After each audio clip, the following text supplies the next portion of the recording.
getting dressed every morning. Um, it feels like it should be the simplest thing in the world, right? You open a closet, pick a shirt, and put it on. Right, just basic daily survival. Exactly. But if you actually stop and think about it, standing in front of that mirror is like this massive psychological hurdle for a lot of guys. We are doing a deep dive today into a really fascinating article about the male style confidence index. And there's this shocking stat that 1 in 3 men just blindly outsource their style choices entirely to the women in their lives. Yeah, and when you start adding in friends and influencers, you realize a massive chunk of men, like 66%, rely completely on someone else's eye to get dressed. They just aren't trusting their own judgment at all. Which is wild to me, because Yeah. putting on what someone else finds attractive, or, I mean, what they think you should wear, is basically just cosplaying as their idea. Oh, 100%. It's totally cosplaying. Right. You aren't building a genuine personal identity. You're just wearing a costume they picked out for you. And there is actual hard science behind what happens when you walk into a room wearing that costume.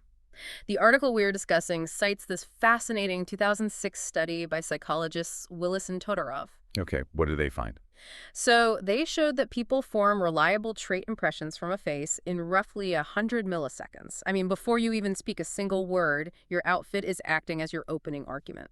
Wow, 100 milliseconds. Yeah. So handing over that opening argument to someone else means you're walking into, like, a job interview or a first date fundamentally misaligned with what you're actually trying to project. Exactly. You are literally letting someone else speak for you before you've even opened your mouth. And the obvious question is, why do men keep doing this? Right. If it's such a massive disadvantage, why do we do it? Well, the survey data points directly to deep-seated insecurities. Body type and fit are the biggest hurdles, coming in at 42 and 38%. Budget actually trails behind both of those at 31%. Wait, I'm stuck on that budget finding, actually. I mean, doesn't dressing well inherently mean dropping serious cash on custom suits and designer labels? It feels like money should be the #1 barrier here. See, that is the ultimate spending myth, and the data completely debunks it. The survey shows over 3/4 of surveyed men spend under $1,000 annually on clothing. Ugh, that low. Yeah, the barrier isn't a lack of funds at all, it's a lack of knowledge.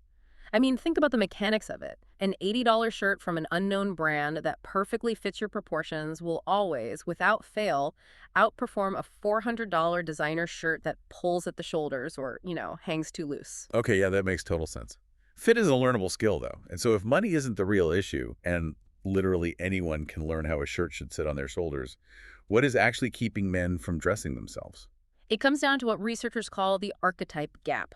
The survey found that 61% of men simply do not know their style identity. Meaning they don't know what overall look they're actually going for. Exactly. They don't know if their core look is, say, refined or rugged or rakish. Rakish. What is that? Oh, rakish is like that slightly undone, effortlessly cool rock star vibe. But without an internal framework of who they want to be, every single morning just becomes a crisis. Yeah, they have no compass. No wonder 75% of them are constantly second-guessing their outfits. It's easier to just ask someone else what looks good. Right, but there's a silver lining here. The data shows 59% of men actually want a system to build their own judgment. They want to understand fit, they want to learn color theory, rather than just relying on a personal shopper. That's super interesting. So they don't just want to be dressed, they want to understand the actual language of how to dress. Precisely. They want the framework. Well, that's something for you listening to think about next time you do your morning routine. Are you getting dressed using a framework that represents who you are, or are you just like assembling approval from the people around you? It's a tough question, but such a necessary one to ask yourself. Totally. And I want to leave you with a final provocative thought today. We talked about how clothing makes a 100 millisecond opening argument to others. But what if we flip that? How might our entire wardrobes and even our own self-confidence change if we started viewing our clothes as a deliberate language we actually must learn to speak fluently, rather than just a daily chore we have to suffer through?